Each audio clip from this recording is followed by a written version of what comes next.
Ang sabi ni Karen Davila, ang tanong, bakit binibigyan pa ito ng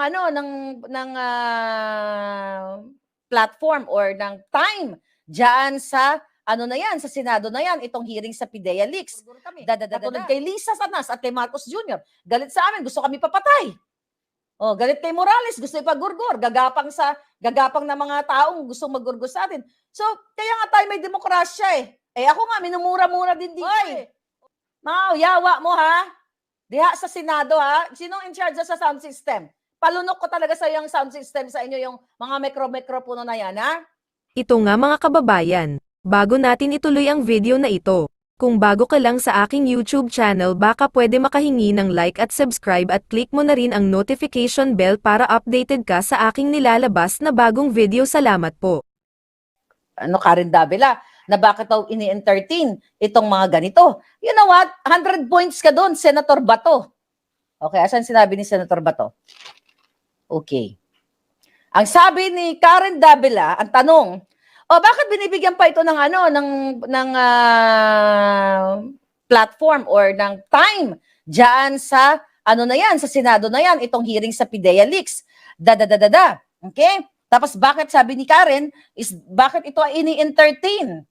Kasi at itong witness na ito na mag-testify diyan. Sabi ni Bato, lahat ng witness diyan dapat ang dapat bigyan ng what do you call it, ng panahon o bigyan sila ng kalayaan o ng karapatan para dinggin sila. Ang good points ka doon, Senator Bato. Palakpak, pak, kabog sa banga ka doon. Di ba tama yon? At sinabi mo doon na kung alam mo lang na hindi mo naman ang sabi ni Bato daw na hindi naman natin malalaman kung ano yung kanyang testimonya niya kasi ang point ni Davila, kesyo daw ay hindi mapangalanan ang kanyang confidential informant.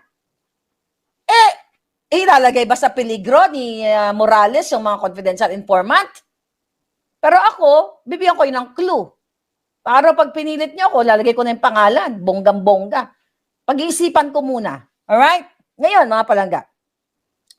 Ngayon, ang tanong pa ni Karen Davila doon, bakit tinanong daw ni Bato, ni Senator Bato, itong pagbubugbog sa kasambahay ni Maricel? Good point ka na naman doon, Senator Bato. Ang sabi mo, alam naman ng tao yan. Sabi ni Senator Bato, with the action of Senator Bato, pero kami Bisaya niyan Alam naman ng tao yan, Karen. Sabi niya, nasaan? Gayahin ko kaya si Senator Bato. Alam naman yan tao, Karen. Nasa balita naman yan. Hindi man yan sikreto. Na naman. Kasi, tinanong ko, kaya andyan man yan sa dyaryo. Dagdagan ko na lang Senator Bato. Andyan man yan sa dyaryo. Sabi niya, kita naman yan. Na tinanong ko lang na yung kanyang dalawang kasambahay, kung totoo ba yung balita na yun, na siya ay nasangkot doon sa pulburon o sa coca-coca. Okay? Kaya tinanong ko, andyan man yan. Tama naman, good points ka na doon.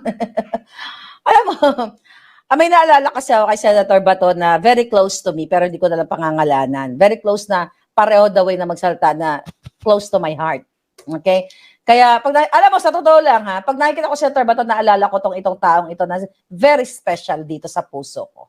Hindi ko siya jowa. Okay? Pero special. Okay, next. Maganda sinabi sa Senator Bato at sinasabi mo, ang tinatanong nung host nga na bakit nga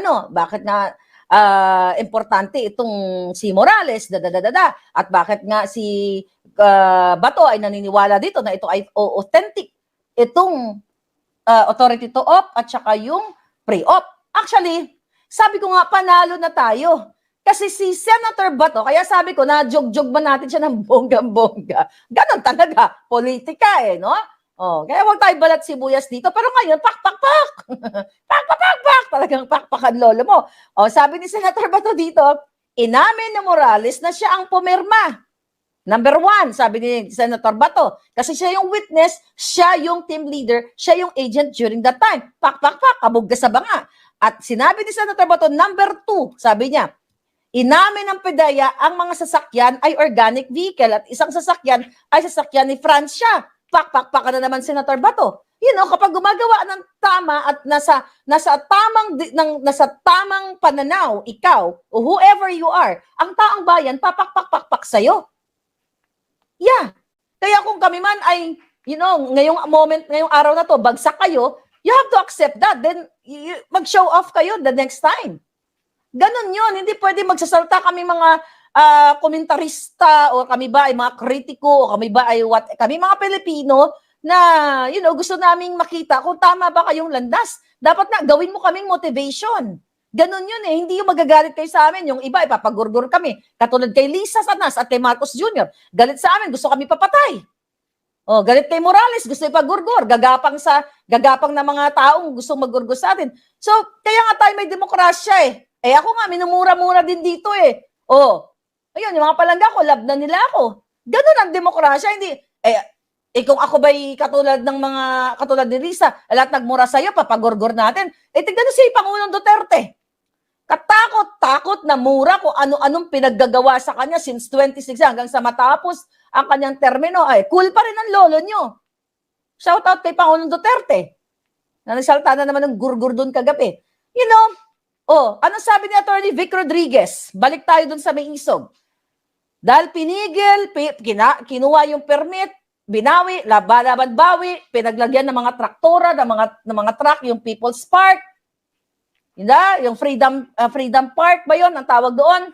Then lumipat sila sa People's Park, Sidat na panggigipit. Nung panahon ni Duterte, ang sinabi ni Attorney Vic Rodriguez, then Executive Secretary Kuting, kahit pandemya, lumabag na daw sila ng protocols ng pandemic eh. Kasi may ECQ and whatever Q yung nakaraan na yun.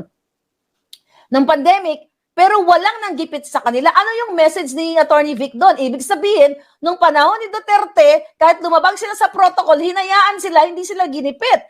Na wala namang COVID-COVID ba? Wala namang ganon. Pero bakit itong baka ng inang Marcos Jr. at ang asawa niya, si Tambalos at lahat ng mga bangag, ginigipit ang mga rally?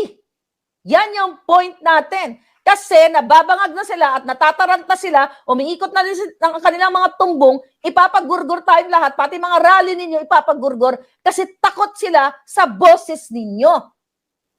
Yan ang katotohanan. O balik ako kay Senator Bato. Parang hearing lang. Ayoko mawala. Okay? Number 3, sabi ni Senator Bato, not a generated as sabi niya, not AI. Sabi, hindi yun AI. Hindi man yun AI. Sinasabi ng PDEA, kiniklaim ng PDEA, hindi man yun AI, kaya may puncher man yun. At saka fasciner. Mga ganon. Doon pa lang panalo na tayo eh. The fact na siya ang committee, siya ang chairman ng committee, panalo na tayo doon, kaya may puncher man, di ba, from the folder. Tapos sabi ni Senator Bato, therefore, I conclude that the pre-op and authority to op documents, sabi niya, ay authentic. Ang sabi ng mga hitad, ng mga interviewer, ng mga syongabels, hindi, sinabi na naman ng PDEA, wala naman daw doon. Paano nga sabi ni Bato? May dumukot nga, may mandurukot, baka si Lisa ang dumukot. Di ba? Pero one day, lalabas at lalabas ang, I hope, looking forward. Tangay na nyo, baka mataranta kayo, mga giatay kayo. Anyway, good points ka doon, Senator Bato. Dapat pakpak na rin ako sa iyo. Kung pinakpak kita, pakpak na rin. So, huwag ka na magalit. Hindi makita kaaway. Di ba? Ganun talaga. But ganun pa man, mga kapalangga. So, malinaw pa sa sikat ng araw. By the way, bigla ko naalala. Doon sa rally, sa Senate hearing kahapon, napansin nyo nung binabanggit ni Morales ang tungkol sa bribery na may tao na kumausap sa kanya na binabanggit ang pangalan ni Lisa at nung James Kumar, certain James Kumar, di ba, na siya ay humingi kahit anong gusto niya, hinihinaan ang volume. Hoy, mga yawa mo ha, diha sa Senado ha, sinong in charge sa sound system? Palunok ko talaga sa yung sound system sa inyo, yung mga mikro-mikropono na yan ha?